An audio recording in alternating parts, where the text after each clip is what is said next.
આપણને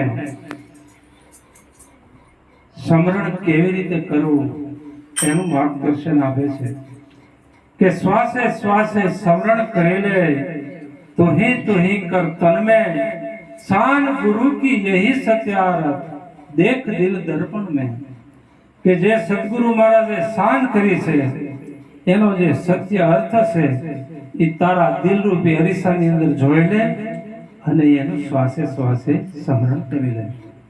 તો ગુરુ મહારાજે આપણને જે શાન કરી છે તો એની આપણે જે શાન છે એ આપણા દિલ રૂપી અરીસાની અંદર જોઈ અને એનું શ્વાસે શ્વાસે સ્મરણ કરવાનું છે.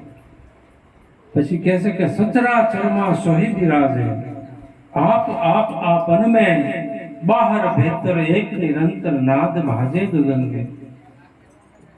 કે જે શાન કરી છે એ કેવો છે એની વાત કરી છે કે સચરાચરમાં સોહી બિરાજે આપ આપન में દરેકની અંદર એક જ પરમાત્મા બિરાજમાન છે. અને સદગુરુ મહારાજે આપણને એની શાન કરી છે કે સચરાચરમાં સોહી બિરાજે આપ આપન में બહાર ભીતર એક નિરંતર. બહાર અને ભીતર એનો જે એક તાર છે એ પણ એના વડે ચાલી રહ્યો છે.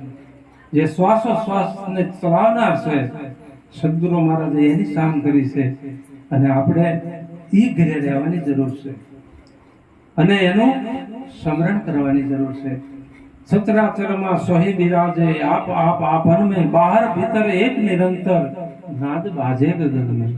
એના વડે બોલી ચલાય છે, એના વડે ચાલી શકાય છે, એના વડે આપણે બધી ક્રિયાઓ કરી રહ્યા છીએ.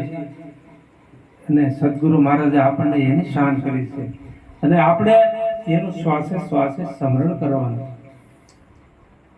પછી કીધું કે તમે સુતા હો કે જાગતા હો, સુવત જાગૃત સુરતા સેજ કી ભીતર રહો ભજન में ले लागी सो तार न टूटे ઉઠ બેઠ આસન में.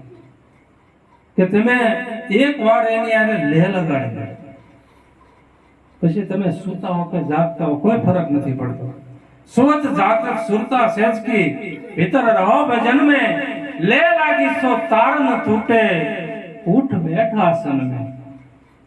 પછી તમે ઉઠો કે બેસો કોઈ પણ કાર્ય કરો પણ એકવાર જો તમારી સુરતા લાગી જાય તો એનો તાર કોઈ તૂટે નહીં. જેનો પાણી ભરીને જાતા હોય, માથે હેલ હોય, વાતો ચીતું કરતા હોય પણ એની સુરતા ક્યાં હોય? હેલ માથે હોય. હેલ પડે નહીં, વાતો કરતા હોય, બોલતા જાતા હોય પણ એની સુરતા હેલ માથે હોય. આમ સદગુરુ મહારાજે આપણને જે શાન કરી છે એ શાન ઉપર તમારું લક્ષ્ય જાય છે, સુરતા તમારી ન્યા રહેશે, પછી તમે ગમે કાર્ય કરશો બધા સફળ થશે. પણ એકવાર એની અરે લે લગાડે. લે લગાડવાનું કાર્ય આપણું પોતાનું છે. સદગુરુ મહારાજ આપણને શાન કરી પણ એને અરે લે લગાડવી એ આપણું કામ છે. કારણ કે જ્યાં સુધી સુરતા અને શબ્દનું એક ઘર ન થાય ત્યાં સુધી વાત બનતી નથી, ત્યાં સુધી લક્ષ્ય પામતા નથી. એટલા માટે ભૂલા પડી જવાય છે.